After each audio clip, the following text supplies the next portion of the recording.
I'm joined now by Jim Walsh. He is an international security expert with a specialty in terrorism and a research associate at MIT. Thank you so much for joining us to talk about the ISIL situation. We welcome you back to the show. Jim, we really haven't heard anything. Is this a good or bad sign? Is no news good news? Great question, Elaine. And I think it's a little bit of both. On the one hand, it shows how difficult this is. The ISIL says it's a state, it's a government, but it's not. If there was a real negotiation between governments here, we would have much less uncertainty. There would be open communication. There would be proof of life. And what we've had instead is a story that has shifted every day. First, it was only going to be the Japanese hostage. Then it was going to be the Jordanian hostage.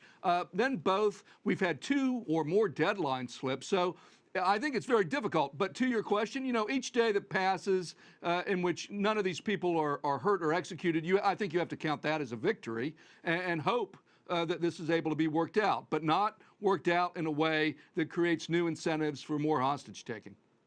Jim, there are some reports by other media organizations that Jordan is warning that it will fast-track the executions of its ISIL prisoners if the hostages are killed. What do you make of such a public declaration, a threat to some, if you will?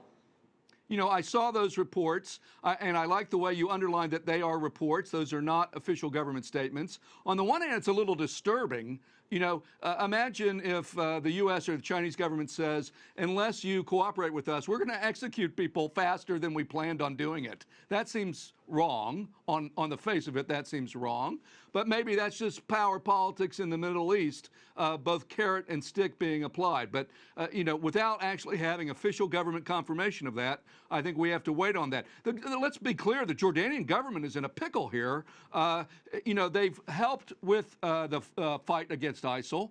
The Jordanian public may not be on board with that fully, and now you have a high-profile hostage who might be executed from a very important tribe to the Jordanian government. So this is causing real political problems for Jordan, and the whole thing, for whether it's Japan or Jordan or in between, it's a very difficult political issue for the parties involved. With the ever-changing information, do you think ISIL found itself in uncharted territory, perhaps surprised that Jordan was willing to consider its demands? Is this why we've seen this drawn-out process take so long? Well, we just don't know, and we're not going to know for a while.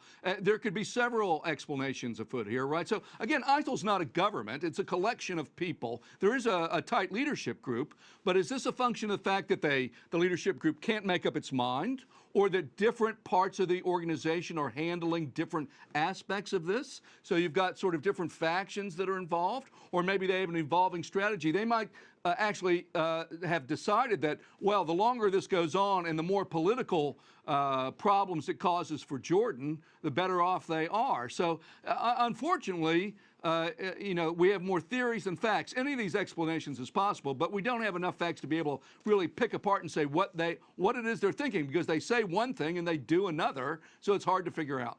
Let's take this behind the scenes. How difficult do you think it's been to carry out the negotiations, especially with a terror group, the logistics of communication? Who does the talking? Who does the transfer? I mean, really, they're trying to get a hold of one another. Who do you talk to?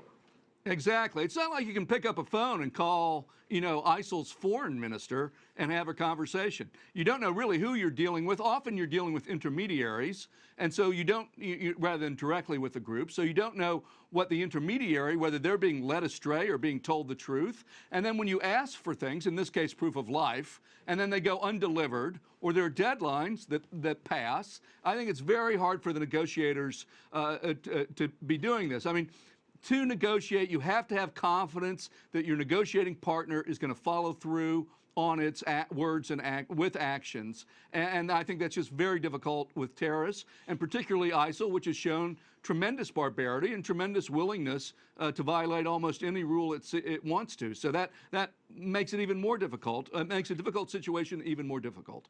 All right, Jim Walsh, thank you so much for joining us from Boston. As always, we appreciate your insight. Thank you.